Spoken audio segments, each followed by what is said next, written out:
Hello दोस्तों, बैलिज्म academy YouTube channel में आपका फिर से बहुत बहुत स्वागत है। दोस्तों, आज के इस वीडियो में हम मोस्ट इंपॉर्टेंट क्वेश्चंस को सॉल्व करने वाले हैं जो कि आपके यूपी टेट, सुपर टेट, साथ ही साथ आपके यूपी पीईटी एग्जाम के लिए मोस्ट इंपॉर्टेंट है। दोस्तों, इस वीडियो में मैंने सारे क्वेश्चन सेलेक्टेड लिए हैं जो कि आपके सिलेबस पर बेस्ड होंगे, साथ ही साथ आपके प्रीवियस ईयर क्वेश्चन पर बेस्ड होंगे। तो वीडियो को ध्यान से देखिएगा और वीडियो के लास्ट में मुझे जरूर बताइएगा कि आज के इस वीडियो में आपके कितने क्वेश्चन सही हुए। तो बिना देरी करते हुए चलो शुरू करते हैं सबसे पहले क्वेश्चन से। सबसे पहला क्वेश्चन है, डोगरी कहाँ की आधिकारिक भाषा है? ऑप्शन आपके सामने Orissa, option B Goa, option C Tamil Nadu या फिर ऑप्शन डी जम्मू कश्मीर। इसका सही आंसर हो जाएगा ऑप्शन डी जम्मू कश्मीर। दोस्तों, याद रखिएगा कि जो जम्मू कश्मीर की आधिकारिक भाषा है वो डोगरी है। अगर आपसे पूछा जाता है कि गोवा की आधिकारिक भाषा कौन सी है तो याद रखिएगा कोंकणी है। अगर आपसे पूछा जाता है कि उड़ीसा की आधिकारिक भाषा कौन सी है तो याद रखिएगा ओडिया है। और अगर आपसे पूछा जाता है कि तमिलनाडु की आधिकारिक भाषा कौन सी है तो याद रखिएगा तमिल है। अगला क्वेश्चन, किस झील को पवित्र सागर भी कहा जाता है? ऑप्शन आपके सामने है लाल सागर, ऑप्शन बी सुपीरियर झील, ऑप्शन सी बैकाल झील या फिर ऑप्शन डी कैस्पियन सागर। इसका सही आंसर हो जाएगा ऑप्शन सी बैकाल झील। दोस्तों, याद रखिएगा कि जो बैकाल झील है इसको पवित्र सागर भी कहा जाता है। अगर आपसे पूछा जाता है कि विश्व की सबसे पुरानी झील कौन सी है तो याद रखिएगा बैकाल झील है। अगर आपसे पूछा जाता है कि विश्व की सबसे मीठे पानी वाली झील कौन सी है तो याद रखिएगा सुपीरियर झील है। और अगर आपसे पूछा जाता है कि विश्व की सबसे बड़ी झील कौन सी है तो याद रखिएगा कैस्पियन सागर है। अगला क्वेश्चन, स्वतंत्र भारत की प्रथम वन नीति कब आई थी? ऑप्शन आपके सामने 1950, ऑप्शन बी 1952, ऑप्शन सी 1988 या फिर ऑप्शन डी 2000। इसका सही आंसर हो जाएगा ऑप्शन बी 1952। दोस्तों, याद रखिएगा कि स्वतंत्र भारत की प्रथम वन नीति 1952 में आई थी। और अगर आपसे पूछा जाता है कि संशोधित वन नीति कब आई थी तो याद रखिएगा 1988 में आई थी। अगर आपसे पूछा जाता है कि वन महोत्सव कब मनाया जाता है तो याद रखिएगा कि 1 से 7 जुलाई तक मनाया जाता है। और अगर आपसे पूछा जाता है कि वन महोत्सव शुरू करने का श्रेय किसको जाता है तो याद रखिएगा के.एम. मुंशी को जाता है। अगला क्वेश्चन, चिप्स के पैकेट में कौन सी गैस होती है? ऑप्शन आपके सामने hydrogen, option B nitrogen, option C argon या फिर ऑप्शन डी हीलियम। इसका सही आंसर हो जाएगा ऑप्शन बी नाइट्रोजन। दोस्तों, याद रखिएगा कि जो चिप्स के पैकेट होते हैं उसमें नाइट्रोजन गैस भरी रहती है जिस कारण से चिप्स खराब नहीं होते। अगला क्वेश्चन, स्वतंत्र भारत के प्रथम शिक्षा मंत्री कौन थे? ऑप्शन आपके सामने है doctor Rajendra Prasad, option B Maulana Abul Kalam Azad, option C doctor Bhimrao Ambedkar या फिर ऑप्शन डी पंडित जवाहरलाल नेहरू। इसका सही आंसर हो जाएगा ऑप्शन बी मौलाना अबुल कलाम आजाद। दोस्तों, याद रखिएगा कि स्वतंत्र भारत के प्रथम शिक्षा मंत्री मौलाना अबुल कलाम आजाद थे। अगर आपसे पूछा जाता है कि राष्ट्रीय शिक्षा दिवस कब मनाया जाता है तो याद रखिएगा 11 नवंबर को मनाया जाता है। और अगर आपसे पूछा जाता है क्यों मनाया जाता है तो याद रखिएगा मौलाना अबुल कलाम आजाद के जन्म दिवस पर मनाया जाता है। अगला क्वेश्चन, इंसुलिन में कौन सा धातु पाया जाता है? ऑप्शन आपके सामने zinc, option B chromium, option C लोहा या फिर ऑप्शन डी पोटेशियम। इसका सही आंसर हो जाएगा ऑप्शन ए जिंक। दोस्तों, याद रखिएगा कि इंसुलिन में जिंक धातु पाई जाती है।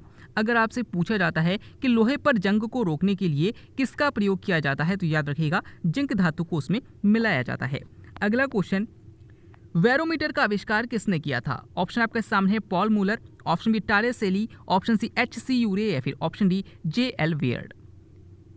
इसका सही आंसर हो जाएगा ऑप्शन बी टारे सेली। दोस्तों, याद रखिएगा कि वायुमंडलीय दाब को मापने के लिए बैरोमीटर का प्रयोग किया जाता है। अगर आपसे पूछा जाता है कि जो DDT है इसका आविष्कार किसने किया था तो याद रखिएगा पॉल मूलर ने किया था। अगर आपसे पूछा जाता है कि भारी जल की खोज किसने की थी तो याद रखिएगा H.C. यूरे ने की थी। और अगर आपसे पूछा जाता है कि टेलीविजन का आविष्कार किसने किया था तो याद रखिएगा J.L. वियर्ड ने किया था।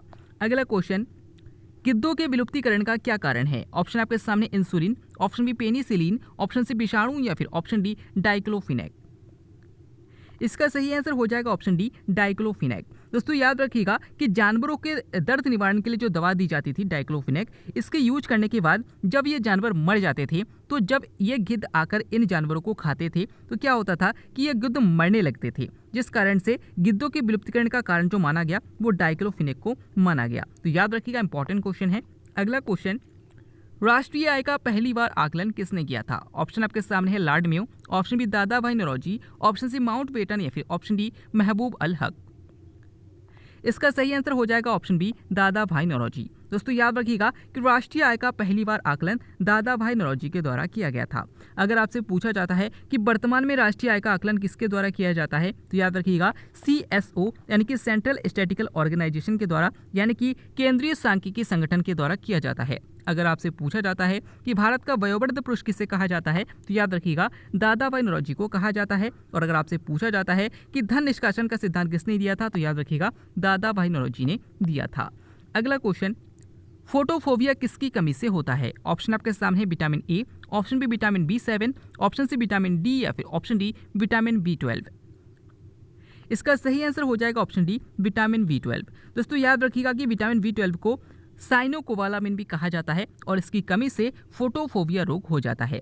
अगर आपसे पूछा जाता है कि किस विटामिन में कोबाल्ट पाया जाता है, तो याद रखिएगा विटामिन B12 में पाया जाता है। और अगर आपसे पूछा जाता है कि किस विटामिन को हार्मोन कहा जाता है, तो याद रखिएगा विटामिन डी को कहा जाता है। अगला क्वेश्चन, शुद्धि आंदोलन के प्रवर्तक कौन थे? ऑप्शन आपके सामने Swami Vivekananda, option B Swami Dayanand Saraswati, option C Jyotiba Phule या फिर ऑप्शन डी बाल गंगाधर तिलक। इसका सही आंसर हो जाएगा ऑप्शन बी स्वामी दयानंद सरस्वती। दोस्तों याद रखिएगा कि शुद्धि आंदोलन के प्रवर्तक जो थे वो स्वामी दयानंद सरस्वती थे। अगर आपसे पूछा जाता है कि वेदों की ओर लौटो का नारा किसने दिया था, तो आपका आंसर हो जाएगा स्वामी दयानंद सरस्वती ने दिया था। और अगर आपसे पूछा जाता है कि स्वराज्य भारत भारतीयों के लिए का नारा किसने दिया था, तब भी आपका आंसर हो जाएगा स्वामी दयानंद सरस्वती ने दिया था। और अगर आपसे पूछा जाता है कि जो सत्य शोधक समाज है उसकी स्थापना किसने की थी, तो याद रखिएगा ज्योतिबा फुले ने की थी। अगला क्वेश्चन, डाक टिकट का आविष्कार किसने किया? ऑप्शन आपके सामने है Rowland Hill, option B lord Dalhousie, option C Norman Borlaug या फिर ऑप्शन डी जोसेफ फोरियर। इसका सही आंसर हो जाएगा ऑप्शन ए रोवलैंड हिल। दोस्तों याद रखिएगा कि डाक टिकट का आविष्कार रोवलैंड हिल ने किया था। अगर आपसे पूछा जाता है कि भारत में डाक प्रथा का प्रचलन किस गवर्नर जनरल के द्वारा किया गया था, तो याद रखिएगा लॉर्ड डलहौजी के द्वारा किया गया था। और अगर आपसे पूछा जाता है कि कब किया गया था, तो याद रखिएगा 1854 में किया गया था। अगर आपसे पूछा जाता है कि डाक का सबसे बड़ा जाल किस देश में है, तो याद रखिएगा भारत में है। और अगर आपसे पूछा जाता है कि भारतीय डाक का मुख्यालय कहाँ पर है, तो याद रखिएगा दिल्ली में है। और अगर आपसे पूछा जाता है कि विश्व डाक दिवस कब मनाया जाता है, तो याद रखिएगा 9 अक्टूबर को मनाया जाता है। अगला क्वेश्चन, इनमें से कौन सा अनाज नहीं है? ऑप्शन आपके सामने जौ, ऑप्शन बी मक्का, ऑप्शन सी राई या फिर ऑप्शन डी सरसों। इसका सही आंसर हो जाएगा ऑप्शन डी सरसों। दोस्तों याद रखिएगा कि जो सरसों है ये अनाज के अंतर्गत नहीं आता है। अगला क्वेश्चन, विश्व मधुमेह दिवस कब मनाया जाता है? ऑप्शन आपके सामने है 4 फरवरी, ऑप्शन बी 14 नवंबर, ऑप्शन सी 24 मार्च या फिर ऑप्शन डी 25 अप्रैल। इसका सही आंसर हो जाएगा ऑप्शन बी 14 नवंबर। दोस्तों याद रखिएगा कि 14 नवंबर को ही बाल दिवस के रूप में भी मनाया जाता है और 14 नवंबर को ही विश्व मधुमेह दिवस यानी कि जो शुगर डे है उसको भी मनाया जाता है। अगर आपसे पूछा जाता है कि विश्व कैंसर दिवस कब मनाया जाता है, तो याद रखिएगा 4 फरवरी को मनाया जाता है। अगर आपसे पूछा जाता है कि विश्व तपेदिक दिवस कब मनाया जाता है, तो याद रखिएगा 24 मार्च को मनाया जाता है। और अगर आपसे पूछा जाता है कि विश्व मलेरिया दिवस कब मनाया जाता है, तो याद रखिएगा 25 अप्रैल को मनाया जाता है। अगला क्वेश्चन, विषाणु की अजैविक विशेषता है। आपको बताना है कि विषाणु की अजैविक विशेषता यानी कि उसमें नॉन लिविंग जो क्वालिटी है वो कौन सी है। ऑप्शन आपके सामने है, इसे क्रिस्टल के रूप में प्राप्त किया जा सकता है, ऑप्शन बी इसमें अनुवांशिक पदार्थ नहीं पाया जाता, ऑप्शन सी इसमें प्रोटीन नहीं होता है या फिर ऑप्शन डी इनमें से कोई नहीं। इसका सही आंसर हो जाएगा ऑप्शन ए, इसे क्रिस्टल के रूप में प्राप्त किया जा सकता है। दोस्तों याद रखिएगा कि जितने भी जैविक जीव होते हैं उनमें अनुवांशिक पदार्थ पाया जाता है, उनमें प्रोटीन भी पाया जाता है, लेकिन जो जीवित जीव होते हैं उनमें जो जितने भी जीवित जीव हैं उनको क्रिस्टल के रूप में प्राप्त नहीं किया जा सकता। लेकिन विषाणु की ये क्वालिटी होती है कि इसे क्रिस्टल के रूप में प्राप्त कर सकते हैं, जो कि इसकी अजैविक विशेषता है। अगला क्वेश्चन, अपनी जीभ से कान साफ कौन सा जीव कर सकता है? ऑप्शन आपके सामने पांडा, ऑप्शन बी हाथी, ऑप्शन सी गिरगिट या फिर ऑप्शन डी जिराफ।